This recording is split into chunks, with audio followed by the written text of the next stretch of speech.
what it is inside of us that promotes this need for relationship. What it is that the whole subject is about, whether you class that as being sex, love, fertility. He's saying it's the same force, or I'm going to argue, hopefully, he's saying it's the same force that runs through nature which brings things together.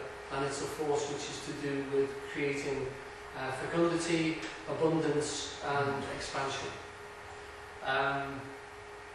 Some of Shakespeare's plays, the later plays, can be a little sour and considered to be anti-life. This is part of the series of plays which is comical. It's very positive about life. That's not to say it doesn't criticise a great deal of attitudes towards the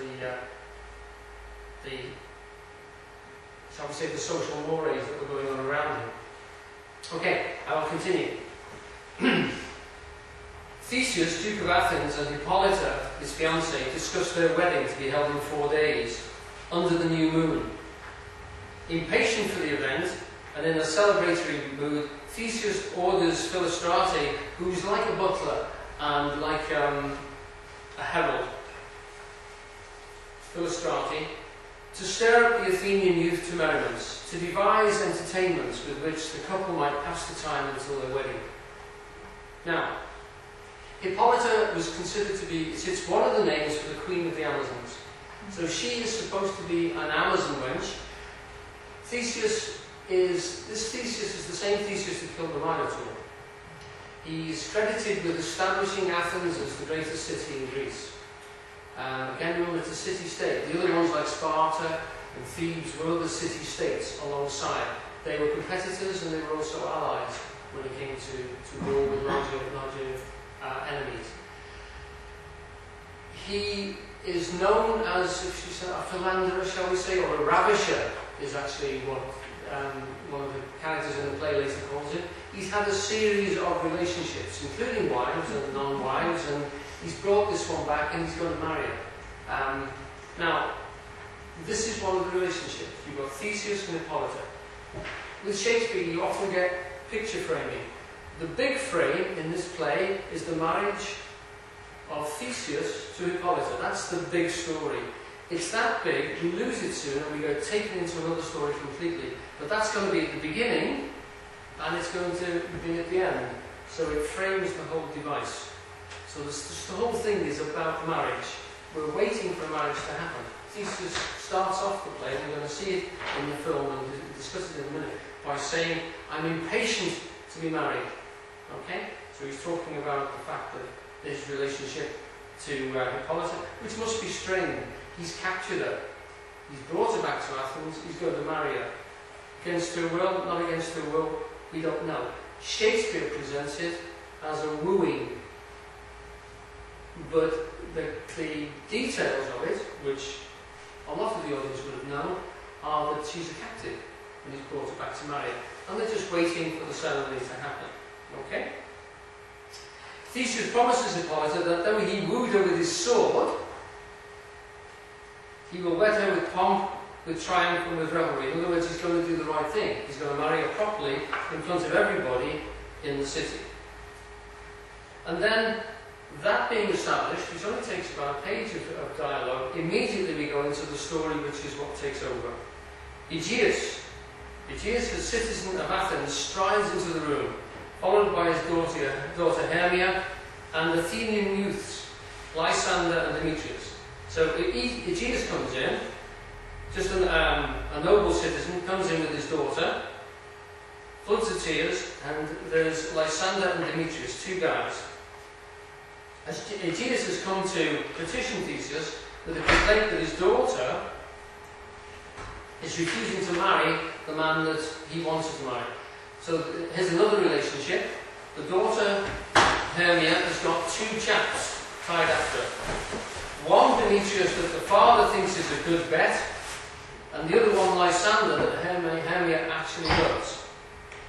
So we've got a contretemps going on there, and this is the part which starts to move the plot forward and immediately throw us into a situation of tension. Aegeus demands that the law punishes Hermia if she refuses to agree with his demands and marry Demetrius. Theseus speaks to her sharply, and when Lysander defends the situation, says that Demetrius has already courted another girl called Helena. So we've now got a situation which I'll refer to here, which is the same diagram as you've got. To try and help us keep tabs of the teams involved in this particular relationship. This is Athens. Theseus is the top man. Philostrati is his butler, his rebel. This is the lady he's marrying, Hippolyta. And Aegeus, one of his nobles, has brought in 3 people. Helena isn't appeared yet. Hermia, his daughter, who's in love with Lysander, and he's brought Demetrius, who he thinks is going to be the one that she should marry. We don't know why. They actually say it's not a matter of money. Lysander and Demetrius have both got about the same amount of money. But for some reason, Aegeus favours Demetrius. And by law, in Athens, he says what goes. He's the dad, he's the father. And he's ordering the situation. And Theseus complies with this and says, you should do as your father asks. There are 3 conditions that she can enter into. She can either marry the man her father chooses, she can be executed, or she can go into a nunnery. They're the only 3 choices to give her. So the poor girl's got a bit of a situation. She reacts, of course. She describes that she actually loves Lysander. Aegeus says some wonderfully telling things. He says that Lysander has stolen her heart. He's coaxed her away by saying nice things to her, giving her presents. The lousy sod, he does all these evil things to steal this girl away from her. And he's turned her head, so to speak. So he blames Lysander for literally stealing her away, for using words, in fact, to talk around. Lysander defends himself and says that Demetrius has got another girl, and that, Hermia doesn't love him, so why force her to marry him when he's just as well found, he's got a similar amount of money, he will look after her, and he actually cares about her. Aegeus will have none of this, and Theseus, as the Duke, has to do what he's been asked to do, and obey the letter of the law. So we've got the situation that inside Athens, Theseus has to obey the letter of the law, and the law is extremely strict. The law is actually conditioning who you can marry and who makes the decision. And it's not usually the people involved, it's usually somebody, a parent in this case, usually the father, who actually sorts out who marries who. But Shakespeare's going to pass a comment about this very cleverly. While this is going on, we've also got Theseus's intended Hippolyta in the same room. And she's watching this sort of situation, and she's actually going to pass comments as well. She passes very subtle comments, which comes out later on in the play. But what she's actually saying is she's putting a slightly different tone on all these things. Now,